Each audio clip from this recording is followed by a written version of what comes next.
Hello again to another Agricolor React, and today we're watching common fruits and veggies you didn't know were man-made from Weird History Food. And I haven't seen anything from Weird History Food in a while, so it's about the time to watch something new from them. I'm not saying they don't have anything new, they have plenty of new videos, but I just haven't watched anything yet. So let's just see. I have weird feeling Brussels sprouts gonna be on the list. Head to any grocery store and you'll see rows and rows of food products with labels reading organic and all natural. But a lot of things we eat today and recognize as all natural or organic food were actually human inventions. That's right, this week on Weird History Food, we're talking about all the fruits and vegetables The corn, you how it never looks realized now. were man-made. But before we get started, go ahead and subscribe to the Weird History Food channel and let us know in the comments what other surprising food histories you'd like to see. The strawberries Okay, as well. get ready Potatoes, to unlearn everything you thought you knew about nature's bounty. As a kid, the phrase "eat your greens" may as well have been engineered by evil mid-century ad consultants trying to ruin American dinner time. Turns out, that's only half wrong. The engineered part is extremely accurate. All these vegetables come from the same plant in the Brassicaceae family. Like a blonde family in a George R.R. Martin saga, these varied vegetables are actually the result of over 2,000 years of meticulous selective inbreeding. Also, like the Targaryens, the results were mixed. Lots of hits, but also a ton of man-made invasive species after millennia of farmers trying to play God. Those years of genetic mutation eventually gave us all the variants with the biggest leaves, kale, the biggest flower clusters, broccoli, and the biggest what the f***s, a toss-up between wasabi and canola. Somewhere in this timeline, Brussels sprouts were the Frankenstein result of someone messing too much with a cabbage. As much as we enjoy a good marzipan, there's plenty to fear from the humble almond. That's new to me. Back in its wild days, almond nuts were bitter and decidedly deadly. 50 wild almonds contained enough natural cyanide to kill a fully grown man. That's like 25 almond joys. So how did this extremely poisonous nut become a staple of desserts and trail mixes? While no one is exactly clear on the timeline, a 4th century Christian text gave an early clue, reading, "Pierce an almond tree in the trunk near its roots. Stick a fat plug of pine into its center, and its almond seeds will undergo a remarkable change. Thus, the bitter almonds lose the acidity of their juice and become delicious fruits." Which, wow, sounds like a lot of trial and error. Pour out some almond milk for all those brave souls who gave their lives beta testing bear claws and biscotti. So why the hell did this work? It turns out, jamming pine into almond bark stressed out the trees so much they stopped producing toxins. The grapefruit. One of nature's gifts that truly isn't edible without a special utensil and a whole crap ton of sugar. No, I eat it without the sugar. You get a grapefruit, right? Okay. And you cut both ends off, as so. Then you cut a hole in the middle. And it only exists due to sheer laziness. Millions of years ago, there was only one type of citrus plant. But then it ate from the tree of knowledge or something and got split into the big three: citron, pomelo, and mandarin. This tangy trio I don't think I tried citron, but pomelo and mandarin obviously, yes. And I do like grapefruit, but you have to peel all those trees with their grubby mitts and replanted them in the west. I do like grapefruit, but you have to peel all of the white pieces off the thing. So it takes a while to actually eat it. The same with pomelo. Pomelo have massively thick skin, so it takes ages to just peel it. But I do like it too. It's not overly sweet. Although the one that I had recently wasn't that great. Usually it's kind of sweeter. But it's still, it's a big fruit as well, so yeah. But the grapefruit is supposed to be good. I had a moment a few weeks, some time ago, that basically I had a grapefruit every day, but eventually I got bored of it. So yeah. Indies. Now, unlike cruciferous greens, a lot of care was taken to keep citrus plants from cross-pollinating. But in mid-15th century Barbados, a sweet orange got a little too close to a pomelo when no one was looking, and created a hybrid known as the forbidden fruit, now the grapefruit. Even though grapefruits technically came into existence in spite of human intervention, modern ruby red grapefruits are the result of tinkering. It's kind of interesting that they say the grapefruit being so bitter, it's a mix between the mandarin and the pomelo. When pomelo is actually sweeter than grapefruit, and it's not, in my opinion, it's not bitter at all. After a happy accident resulted in the popular ruby red grapefruit, 50s scientists began using radiation on the fruits to trigger even more colorful genetic mutations. Today's grapefruit are basically the X-Men of the citrus family, just without the cool jet and superpowers. Bananas are often thought to be tropical fruits. In fact, the variety most of us are familiar with today came from none other than jolly old England, via a 19th century gardener of the Chatsworth House named Joseph Paxton. Now, bananas existed to this point, but they bore more of a resemblance to plantains, which have more of a potato vibe going on. Old Joe knew he had something special on his hands. Taking extreme care, he nurtured his exotic fruit until it produced 100 bananas by 1835. In honor of its origins, the fruit was dubbed the Cavendish banana, after the family name of the Duke and Duchess living in Chatsworth, where Paxton worked. Carrots are known for their orangeness, but did you know that they used to be a totally different hue? The wild carrot plant actually has white taproots. It wasn't till the year 900 when humans started domesticating them that taproot.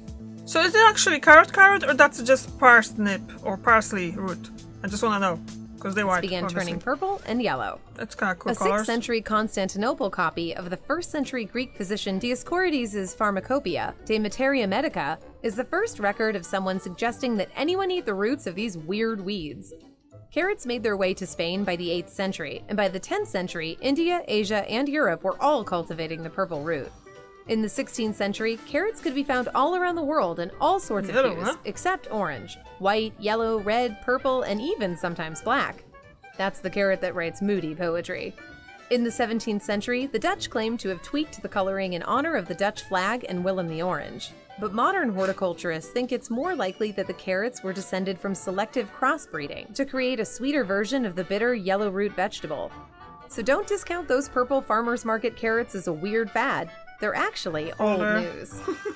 Boysenberry. The name's so nice, you were like, huh? That's a thing? Boysenberry! Yes, this delicious pie filling was willed into existence all the way back in the 1920s Anaheim, when Rudolf Boysen, a mad horticulturist, tried to create a raspberry-blackberry loganberry hybrid. The plants ended up producing large, flavor-packed berries, but Boysen by that point was distracted trying to sell his farm. Turns out there's not a lot of money in trying to crossbreed berries. We did say he was mad. He almost missed the neglected berries completely, had an agent of the U.S. Department of Agriculture, George M. Darrow, not taken notice. The feds were bowled over by this new type of fruit, but needed an expert's opinion. Enter neighboring farmer Walter Knott, a renowned berry expert and future theme park founder. Together, Darrow and Knott's Berry Farm's progenitor propagated these populous purple pods around his property, and Knott's began selling them from his berry stand in 1932. By the time they hit the shelves 3 years later, people were going gaga over the new berry. When asked what he called his hybrid fruit, Knott said boysenberry, after his former neighbor. The peach is an old fruit. There are fossils from 2.6 million years ago that share the same outer seed shell as the modern peach. Originally, it was believed to have been cultivated first in Persia during the Neolithic era, but recent studies suggest they were first grown in 6000 BC in the Zhejiang province of China. Alexander the Great was thought to have introduced peaches to Greece after his sojourn to Persia, and Romans were growing them after the 1st century. The Spanish brought them to the Americas in the 16th century, though it took another 100 years before they would reach England and the rest of Europe through horticulturist George Menifee. Originally, peaches were small, sour fruits with stones that took up 35% of the total fruit. Only by humans effing around with the peach have we grown larger, sweeter versions. Today, peaches are only 10% pit, roughly the same percentage of the cast of Ocean's 11. Strawberries. Truly the James Bond of the fruitverse, with a sordid history of espionage hiding behind that innocent red tush. The juicy red berries were small and sour, and long used as decorative fruit, more like potpourri than something you sliced into cereal. Like most fruit back in the old days, the strawberries were small and sour, though by the 1300s, French farmers began cultivating wild strawberries to make them sweeter, but still really tiny. I missed one there, guy. In 1714, a French military spy named Amédée François Fretzier was tasked with navigating through pirate-infested waters by Louis XIV, and ended up in Chile. Incidentally, Fretzier means strawberry in French, and his ancestor, whose name was, we kid you not, Julius de Berry, had been knighted after bringing strawberries to the crown. While living off the grid in Chile, Fretzier noticed that the country was growing much larger and tastier strawberries. When it came time to return to France, Fretzier brought 3 plants back on the ship. But the Chilean strawberries remained barren for years because they just weren't crossbreeding well with their French cousins. Which sounds wrong, hearing it out loud. Fast forward 50 years when a 17-year-old horticulturist named Antoine Nicolas Duchesne presented Louis XV with a large pot of the Chilean strain of fruit. Louis flipped out. He loved the fruit so much, he had the castle gardens of Versailles populated with hundreds of strawberry plants, to which Duchesne introduced a Chilean genus. That led to a happy accident. By putting the non-replicating Chilean strawberries next to Virginia strawberries that had been recently imported, the result was the modern strawberry. The fruit that you're picturing when you hear the word watermelon are actually new watermelons. For centuries, watermelons were mostly seeds with a white rind throughout the inside. So in case you thought these melons were hard to eat today, imagine how difficult it was to make a novelty margarita in the 17th century. In fact, for most of history, watermelons weren't treated like food at all. They were portable water units, since they, like cacti and camels, could store a ton of liquid to transport in the desert. Early versions of watermelons were first discovered near the Dead Sea, and 5,000-year-old prehistoric seeds have been found in the area where Libya currently sits. Cultivated in India in the 7th century and reaching China's shores by the 10th century, the old watermelons reproduced fast. Because of all those seeds, you see. But they would bear smaller, more bitter fruits. By the time European farmers began producing them en masse in the 17th century, they were tweaking the natural formula, selectively breeding fruits with fewer seeds and more red, juicy pulp. An apple a day keeps the doctor away. But did you know if it wasn't for human intervention, we'd probably never get to eat the same kind of apple twice? That's because, like snowflakes and fingerprints, an apple's seeds are each uniquely different from the other. Even if you planted 2 seeds from 2 apples of the same tree, you'd get different types of fruit. So how could farmers keep tabs on their crop yield of red delicious to green granny apples? Orchardists had to learn to graft the qualities they wanted to see in the fruit onto rootstock trees. Today, there are over 7,500 unique types of apple cultivars, from Abram, which are small and tender, with red skin and white flesh, to Zuccomalio, which are greenish-red, crispy fruits that are more juicy and aromatic. Huh, guess you really can compare apples to apples. Yes, you can. Like eggplants and peppers, tomatoes are part of the nightshade family, which can be, well, deadly. Plus, tomatoes give off a putrid odor, hence throwing rotten tomatoes at performers as a visual metaphor for stinkiness, which may have put people off eating them. Around 7,000 years ago in the area we know today as Mexico, Aztecs began cultivating wild blueberry-sized tomato, which the Spanish renamed tomate when they brought it back home. From there, the fruit, yes, tomatoes are fruit, spread like wildfire all over Europe, eventually making its way back to North America, only a few hundred miles from its birthplace. Culinarily, tomatoes are a vegetable, despite them technically being berries that grow on a vine. That's because tomatoes have a much lower sugar content than fruits. Also fruits? Aforementioned peppers, cucumbers, avocados, eggplants, squashes, green beans, like a bunch of stuff. Why does any of the classification matter? In 1887, the U.S. put a tariff on the import of vegetables, but not fruit, leading to the landmark case in 1893, Nix versus the United States. The result of the ruling determined that for legal purposes relating only to tariffs and not, taxonomy, tomatoes were actually vegetables since that's how we use them in cooking. Corn is one of the most essential foods in the world. And not only because 6% of all calories come directly from corn, we use it to fuel our vehicles, feed livestock, and make syrup. Get that corn out of my face! Corn, or maize as it was called by Aztecs living in Mexico 10,000 years ago, didn't really resemble the bright yellow cobs we'd recognize today. Through genetic testing, it's been determined that ancient corn actually descended from a plant called teosinte, and looks more like grass than the long stalks that populate farms. Teosinte plants only produced a few dark kernels per stalk, so early cultivators had to be very selective in their breeding, saving only the biggest kernels to plan for the next year's stalk. Eventually, those bigger genetic offspring became maize. But it definitely took some early human engineering. For one, teosinte seeds had a tough outer shell that was hard to crack. Theories and evidence support several possibilities of how humans cracked the corn puzzle.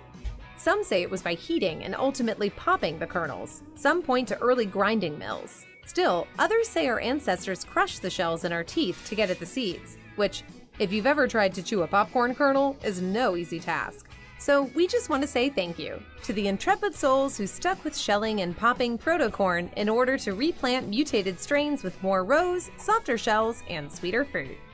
Today, corn, a cereal grain, though the kernels are also considered fruit as we play things fast and loose in the taxonomy department, has overtaken rice and wheat production worldwide. So nice. It's the most widely grown crop in America, with 284 metric tons grown a year. And 85% of corn grown in the US are genetically modified organisms, or GMOs. So take that corny talk about organic, all-natural foods with a grain of salt and a butter pat. We wouldn't have corn as we know it today had we just left it up to Mother Nature. So what do you think? Which man-made food surprised you the most? Let us know. Banana, I think. For some reason I was thinking it... I don't know, I probably knew. Yeah, I kind of knew about some of those fruits and vegetables. Did you know about them? Did you? Which one is your favorite? From the veg/fruit category, it would be tomato. A really nice tomato, really tasty kind of sweet tomato, yeah. Obviously strawberries too, just fruit-wise. And corn. I was mistaken about potatoes though. So yeah. Thank you very much for watching. See you tomorrow. Bye.